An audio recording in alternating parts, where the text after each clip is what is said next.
Bueno, bienvenidos a nuestra entrevista de hoy. Hoy tenemos el placer de contar con Fernando Castells de Gandía, un referente en el mundo de los recursos humanos y la gestión del talento, con una amplia trayectoria como Senior People Partner y HR Ambassador.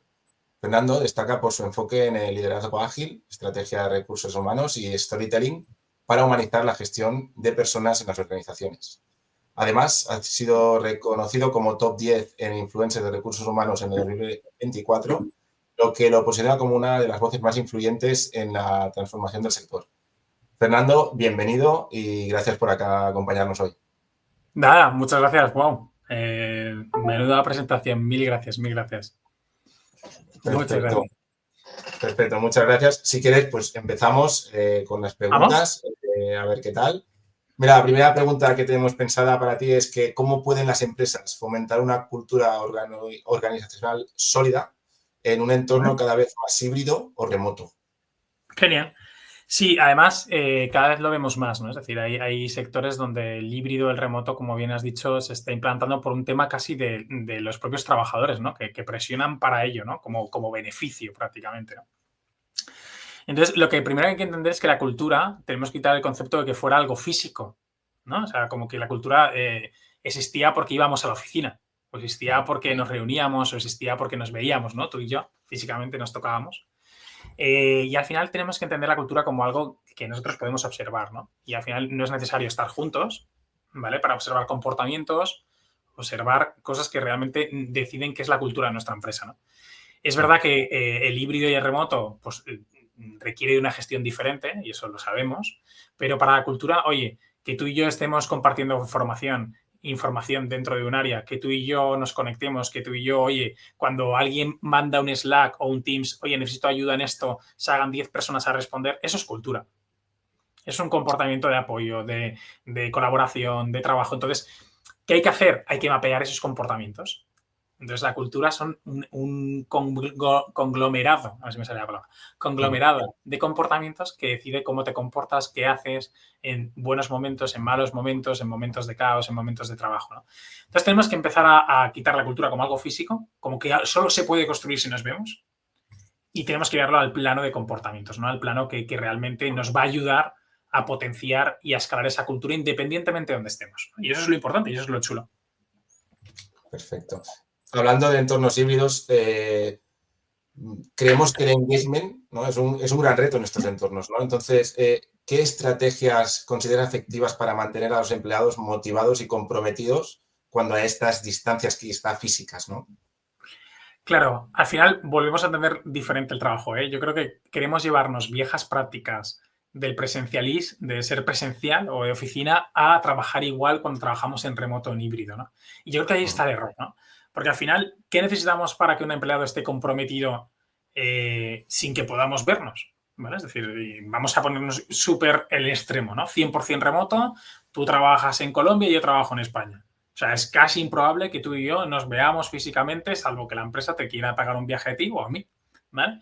Entonces, ¿qué tenemos que hacer? Pues tenemos que tocar el compromiso en otros factores. En vez de socialización, que es mucho más difícil y es verdad, y requiere un mayor esfuerzo y mayor conciencia, ¿no? Dentro de la empresa, lo que tenemos que buscar son como otras palancas. Pongamos la palanca de pues darle a la persona una autonomía dentro de su trabajo. Oye, si yo te doy autonomía, te digo qué tienes que hacer o hacia dónde quiero ir y además te lo explico, pero te digo, oye, no, pero el cómo lo tienes que hacer tú. O sea, el cómo lo vas a ejecutar te lo voy a dejar 100% a ti. La responsabilidad es tuya. Ahí comprometes a la persona que a que crezca, a que, oye, siga creciendo, siga desarrollando sus habilidades. Otro, por ejemplo, que puede funcionar muy bien dentro de lo que es el engagement es, bueno, aumentar lo que es su desarrollo, ¿no? Es decir, oye, al final todo el mundo quiere ser mejor en lo que hace bien, ¿no? Oye, si tú haces genial reportes en Excel, que no lo sé, ¿eh? Espero que no, y haces unos Excel geniales y unos macros tal, oye, ¿a ti te gustaría que te dieran retos que superaran eso que tienes con el Excel, ¿no? Oye, voy un pasito más, ¿no? Un reto más, un desafío más, en vez de que tengas que hacer 20 macros, 80 macros, pero para diferentes clientes, con diferentes cosas y tal. O si eres un desarrollador, oye, pues necesitamos que hagas más funcionalidades para que además apartes nuevo lenguaje y que además estén en otros idiomas, lo que sea, ¿no? Entonces, la maestría, el desarrollar habilidades de una persona que ya hace bien, hace que se comprometa porque está mucho más motivado. Yo me motivaré mucho más si hago algo que me gusta. Pero que es obvio, ¿eh? O sea, es verdad que hay partes de tu naturaleza del trabajo que, oye, pues te cuesta más. Todos tenemos que hacer cosas que nos cuestan. Pero el compromiso con la autonomía y con el desarrollo, y luego es verdad que como responsabilización de la organización, como manager, tenemos que explicarle el para qué está haciendo las cosas, ¿no? Es decir, oye, ¿por qué estás haciendo una nueva funcionalidad? Porque le vas a dedicar mucho tiempo a eso. O porque estás trabajando con X clientes. ¿Para qué queremos esto? Oye, pues para que nuestros clientes o nuestras personas que nos van a comprar el software tengan una mejor experiencia dentro del trabajo. Entonces, por eso es la funcionalidad para hacer más felices a estos trabajadores dentro de la empresa, ¿no? Y fidelizar mejor. Entonces, en remoto hay que dejar muy claro todos estos términos que a lo mejor en presencial, en la parte social, la parte que tú y yo nos tomemos un café, la parte que nos vayamos a comer, la parte de que, oye, en algún momento compartamos lo que sea, pues, bueno, pues genera ese compromiso, ¿no? Entonces, tenemos que ir mucho más a la naturaleza del trabajo, ¿no? Maestría, cómo puedo desarrollar nuevas habilidades, autonomía y el propósito para lo que haces. Exacto, exacto. Perfecto, perfecto. Ahora, bueno, como bien sabrás, se está escuchando mucho lo de la jornada laboral de 37 horas. ¿Sí? Una de las preguntas que teníamos pensadas es, desde tu punto de vista, ¿esto cómo puede las empresas implementar sin perder, si es que se pierde, eficiencia operativa? Vale, yo creo que tenemos que cambiar lo mismo, ¿eh? Es decir, de 37 a 40 horas semanales hay mucha diferencia. O sea, a nivel de trabajo, no, es decir, al final es un tema más de, oye, de ajuste, de que, oye, pues lo que sea, ¿no? A nivel, no voy a entrar en la ley, ahí no vamos a entrar, no nos compete, no podemos cambiarla, no es un tema, ¿no? Vale, entonces, si yo voy a ajustar a 37 horas semanales y para mí me afecta, que yo es lo segundo, yo tengo dudas en que a un trabajador le afecte 3 horas dependiendo de la naturaleza del trabajo, pero para allá pongamos que sí, cambiemos la fórmula. En vez de medir horas dentro de un puesto, dentro de un rol o de lo que hagas, vayamos a objetivos. O sea, realmente clarifiquemos muy bien qué es lo que queremos conseguir. Oye, yo esta semana quiero conseguir de ti que saques 20 leads, 20 nuevos clientes. ¿Cómo lo hagas? Si es en 37 horas, en 41, en 25, en 26, es una cuestión tuya, porque cuanto más experiencia tengas, el objetivo. Entonces, tenemos que medir a la gente ya por objetivos. Podemos utilizar dirección por objetivos, podemos utilizar OKRs, podemos utilizar simplemente una matriz donde pongamos KPIs, me da igual, pero mídelo. Mide el impacto en vez de medir las horas. Cuando medimos el impacto, es mucho más fácil que esas 37 horas, incluso dirás, pues que es que mi gente en 34 horas lo hace. Pues esas 3 horas las dedico a formación, la dedico a que se descansen, la dedico a investigación, la dedico internamente. Pero si solo medimos horas, al final mides una productividad casi estéril, porque ¿qué has conseguido con esas horas? Que al final es lo que importa. Entonces, para mí, no va a haber mucha diferencia del que ya trabajaba a nivel de objetivos y el que no va a tener que cogerse a esa moda o va a tener que cogerse a ese vagón de trabajar por objetivos y por impacto. Exacto, exacto. Genial. La otra cosa que también queríamos hablar contigo es el bienestar laboral. Entendemos que el bienestar laboral ya no es un beneficio como en sí, sino es una necesidad. Entonces, ¿cuáles crees que son las iniciativas más efectivas para mejorar el bienestar de los empleados a día de hoy? Vale, vamos a poner alguna que no cuesta dinero. ¿Vale? Que siempre cuando nos oían, no, es eso yo no puedo porque cuesta pasta, ¿no? Y siempre está el stopper de cuesta. Mira, una de las cosas que yo creo que hace que el bienestar, o sea, que al final es que la persona esté a gusto, ¿vale? Bienestar no es, o sea, si lo queremos reducir es que la persona esté a gusto en su puesto de trabajo, que cuando se levante por la mañana no le entre una taquicardia, ¿vale? Es decir, que se ponga delante del ordenador o vaya directamente, ¿no? Entonces, lo primero, yo creo que además es gratis, es reconocer y dar feedback. Vamos a explicar, ¿no? O sea, yo creo que tenemos muy asumido que hacer un buen trabajo es por lo que nos han fichado. Y ya está. Es que yo le pago porque haga esto. O se le paga una nómina para que haga X cosas. ¿Para qué voy a reconocerle algo que se supone que tiene que hacer? ¿No? Entonces, vayamos más allá. Yo creo que todo el mundo necesita que le digamos, oye, esto que has hecho o esta solución o este conflicto que has resuelto ha ayudado a esto, y te reconozco y muchas gracias porque ha impactado en mi trabajo, ¿no? Al final tenemos que reconocer las cosas que hacen bien y eso ayuda mucho en el bienestar porque te motiva a decir, ostras, por lo menos hay alguien que se ha dado cuenta que estoy haciendo las cosas bien y me lo está reconociendo y te potencia a volver a hacerlo. Iría un paso más. Aparte de reconocer, iría a agradecer porque el agradecimiento es algo personal que te ha tocado a ti, que te ha impactado en tu día a día. Imagínate que tú oye, que tú eres mi manager y vienes y me dices, oye, Fer, es que la solución que has planteado con estos clientes a mí me ha ayudado a descargar un montón de trabajo he podido focalizarme en el presupuesto el año que viene, te agradezco mucho y sigue gestionando así los clientes. Jolín, es un agradecimiento. O sea, reconocer es, has hecho bien tu trabajo y el agradecimiento es un punto más allá. Y eso es gratis. Lo único que te cuesta es tiempo. Exacto. Ya está. Yo creo que lo segundo también, y creo que el bienestar es, oye, yo estoy en un sitio para ser mejor profesional, ¿no? Es decir, yo entro en una empresa y si salgo de ella, que eso es lo normal hoy en día, muy poca gente se queda 30 años en una empresa, eso ya no suele ocurrir, o las nuevas generaciones ya no tienen ese pensamiento, y el pensamiento que es cuando entre en un sitio, yo quiero salir mejor profesional, quiero que ese sitio me impacte a nivel profesional y personal. Entonces, ¿cómo se puede hacer? Solo a través del feedback, solo diciéndote realmente que puedes mejorar. De una manera gratuita y de una manera impactante. Entonces, bienestar con reconocimiento, con feedback. Y luego podemos utilizar flexibilidad horaria. Podemos dejar conciliación. Pero al final, todo esto son medidas que va a poner la empresa para mejorar a todo el mundo. Oye, y si pongo y ya lo último, porque pensar que el bienestar dentro de las organizaciones yo creo que es lo que hemos hablado anteriormente, pero lo segundo es que todo el mundo, busca más tiempo de calidad. Y eso da igual, la generación que seas, ¿eh? La Z, la Y, la J, la alfa, la gamma, las que salgan en el futuro y las que seamos antes, ¿vale? Todo el mundo quiere pasar más tiempo con su gente, con su familia, con su mascota, yo qué sé, yendo a un parque como voy yo ahora con las niñas pequeñas, yéndote al cine, yéndote al teatro, ¿no? Entonces tenemos que buscar la fórmula donde el bienestar sea liberar tiempo de calidad para los empleados, ¿no? Entonces tenemos que empezar a trabajar, como hemos dicho antes, no por objetivos y no por horas, clarificar muy bien las expectativas, reconocer, dar feedback para que la persona libere tiempo una vez que ha hecho su trabajo y pueda emplearlo en realmente su bienestar. Porque si yo estoy bien físicamente, mentalmente y espiritualmente, yo al curro voy a ir bien. Sí. O sea, es que es así, ¿no? Entonces, yo creo que tenemos que empezar a trabajar ese tipo de cosas, ¿no? Exacto.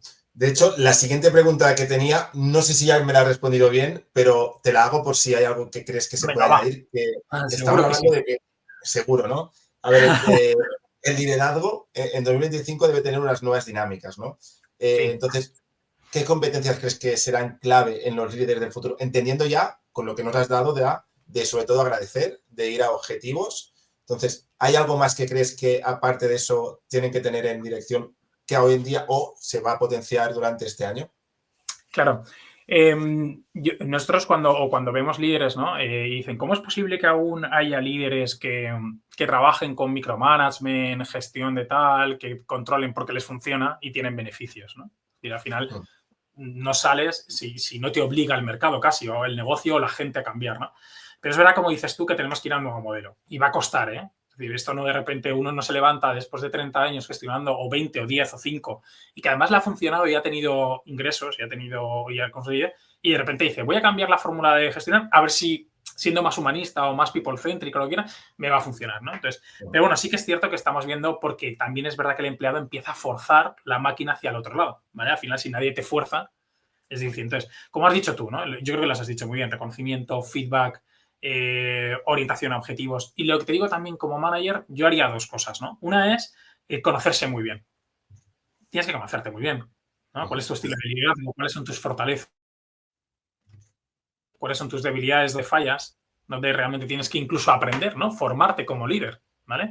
Porque nos hemos formado muy bien durante años en una carrera técnica. Hemos hecho un máster, leemos artículos, somos muy buenos técnicamente, pero nos hemos dedicado 3 cursos, 2 vídeos y un podcast a formarnos como managers. Entonces, la balanza está tan descompensada que lo tenemos que hacer rápido, ¿no? Entonces, tenemos que empezar a aprender a ser managers, ¿no?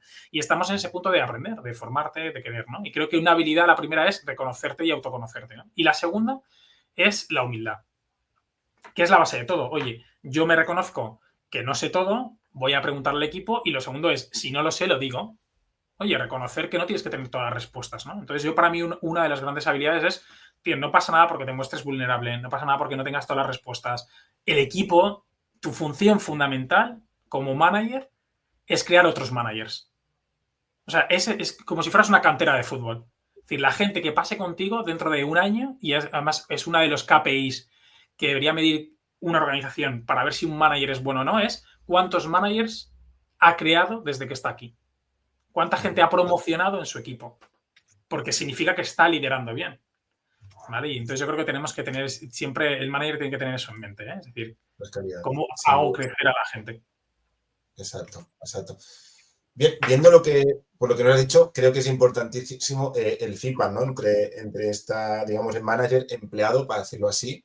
Entonces, entendiendo que como la comunicación interna es vital en una empresa, ¿qué herramientas o estrategias recomendarías para mejorar, ¿no? Sobre todo en estos equipos tan descentralizados donde, por lo que sea, donde no hay la presencia, pero es necesario esa comunicación interna, perdón. Claro, o sea, tenemos que sustituir las cosas que hacíamos en presencial, ¿no? Que era levantarte de la silla y decir, oye, muy buena tal o lo que sea, ¿no? Es decir, o incluso teníamos reuniones presenciales para esto, ¿no? Uh-huh.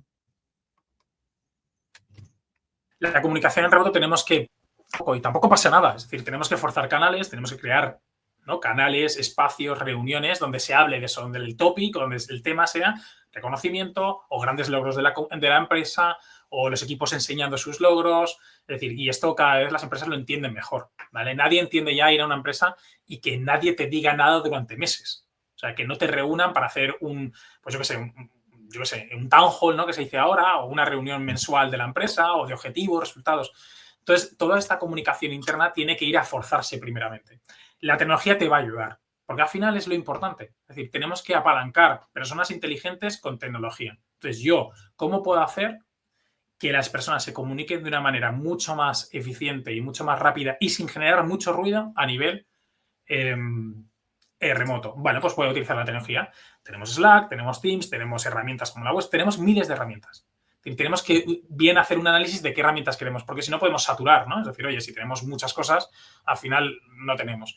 Pero lo importante es forzar, utilizar bien la tecnología, analizar bien qué queremos y crear los canales adecuados. Y luego reunirnos online. Es decir, oye, una vez a la semana, una vez al mes, lo que sea, explicar bien hacia dónde va la empresa, dar transparencia de seguridad. Pero vamos a tener que forzarlo, ¿vale? Y va a ocurrir en reuniones. Por eso hay que tener muy claro el nivel de reuniones con no pasarse, ¿no? La balanza esta de ¿estoy cayendo en la reunionitis o no? ¿No? Estoy empezando a tener una enfermedad de que para toda una reunión.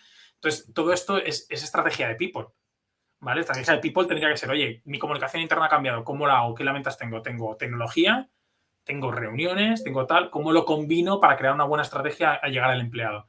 Pero claro, cada uno es un mundo, ¿eh? Pero yo sí que recomiendo que se haga un primer análisis y que se trabaje esos tres sectores, ¿no? Tecnología, comunicación y qué es lo que se intenta comunicar y qué vamos a generar con eso, ¿no? ¿Qué tipo de reuniones? ¿Cómo nos vamos a unir? ¿Quién se tiene que reunir? ¿Qué agendas van a haber? Hay que hacerlo un poco todo más forzado, ¿eh? Es un poco más feo, pero es lo que hay. Sí, sí, sin duda, sin duda.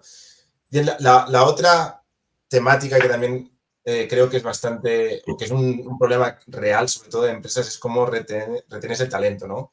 Ya vivimos ¿Vale? en el 2021 la gran dimisión que fue cuando muchos empleados, sobre todo en Estados Unidos, reciben sus contratos por el tipo de trabajo, ¿no? Entonces, un poco lo que nos gustaría saber de tu experiencia es que cómo pueden las empresas ofrecer planes de carrera que sean atractivos para retener estos profesionales que, como hablamos, son jóvenes, se han formado in-house y que por un motivo u otro al final se van, ¿no? Perdiendo lo que quizá habían ganado de formación en la empresa, tanto la empresa como ellos, ¿no?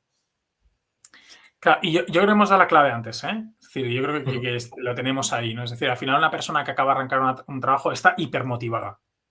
O sea, está hipermotivada. O sea, la motivación ya la trae de casa, ¿no? Entonces ahí no tienes que trabajar nada, simplemente tienes que no desmotivarle, ¿no? No sé cómo decirlo, ¿no? Tienes que intentar no bajarle el subidón que tiene, ¿no? Entonces aquí cuenta mucho toda tu estrategia que tienes, ¿no? De recursos humanos, cómo hacerlo, acompañando a los managers, ¿no? Yo creo que recursos humanos tiene que facilitar las cosas a los managers, a los empleados y a todo el mundo, ¿no? Entonces, ¿cómo podemos hacer para fidelizar este talento, ¿no? Es decir, que quieran quedarse, ¿no? En tu empresa. Pues muy fácil. Yo creo que al final un empleado tiene como tres grandes dinámicas, ¿no? O tres elementos dentro de su propio día. Uno tiene su manager, quién es su responsable, quién es el que está mirando encima, que además de normal en este tipo de empresas o este tipo de roles, a mí me pasó cuando fui junior, yo admiraba a mi manager. O sea, este tío para mí era la figura, ¿no? O sea, si hacía yo iba, ¿por qué? Porque se supone que es el que más sabe de lo que tú estás estudiando o acabas de estudiar y estás empezando a arrancar. Oye, es un visionario porque ha llevado de X cosas. El tío tiene mucho más conocimiento que ti. Entonces, el liderazgo es muy importante y tenemos que liderar con ejemplo y tenemos que guiar a esta persona. Un junior nunca se le puede dejar solo. Una persona que acaba de entrar dentro de un sitio no se le puede dejar solo. Yo a mi hija de 5 años le digo, vete a por el pan y vuelve, porque no va a volver.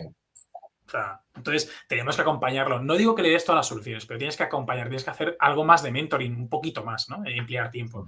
La segunda es que tienes que tener bien estructurada tu organización. ¿Cuál es tu cultura, no? Que hablamos, ¿cuál es tu cultura? ¿Qué comportamientos realmente son que quieres potenciar en este junior, ¿no? Para que crezca. ¿Cuál es el camino? ¿Cuál es la estructura de desarrollo, como decías tú, ¿no? ¿Qué es lo que me va a pasar dentro de un año? ¿Hacia dónde voy a ir, no? Todo esto es estructura, ¿vale? Todo esto es la organización. Y luego es el reto. Que la mayoría de retos son chulos, es decir, que realmente lo que tú haces te guste. Porque, ¿cuál es el problema? Y lo estamos viendo, que te venden una cosa en la entrevista y cuando llegas es otra.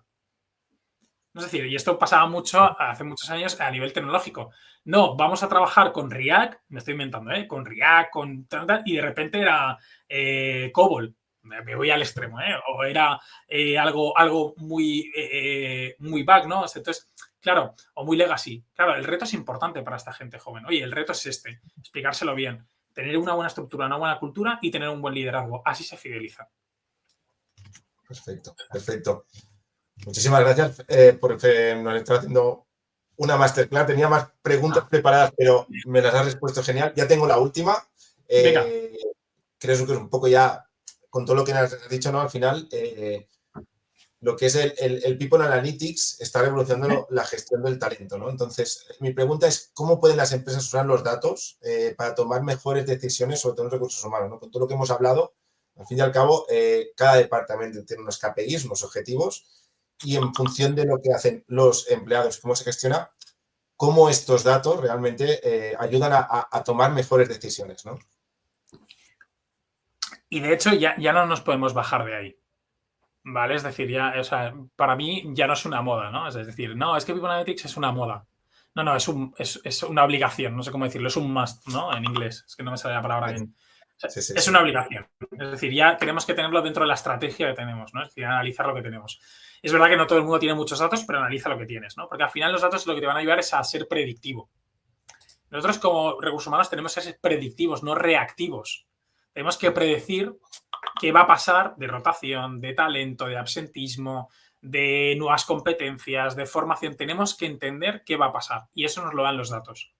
Es verdad que tengo que saber dónde tengo que mirar, ¿no? Es decir, al final, si tengo muchos datos, tengo que centrarme, ¿no? Si yo quiero mejorar, ¿no? Tienes que, si fueras de People, te diría, oye, primero coge algo que tú quieras mejorar. ¿Qué quieres mejorar? Tu funnel desde que abres una posición hasta que la cierras, o sea, ese funnel de hiring, de contratación, pues vete a los datos. ¿Cuánto tiempo tardas en esta fase, desde que abres la posición hasta la que acabas, cuántos días pasan, dónde tienes los cuellos de botella? Y luego ataca, haz un plan de acción, ¿no? Entonces, el People Analytics está en la primera fase de todos tus proyectos. ¿Qué datos soportan que vas a hacer ciertas cosas? Oye, voy a hacer un proyecto de transformación cultural porque me está diciendo que tengo X rotación, que la gente no llega a objetivos y esto es todo porque la cultura no va acompañada al negocio.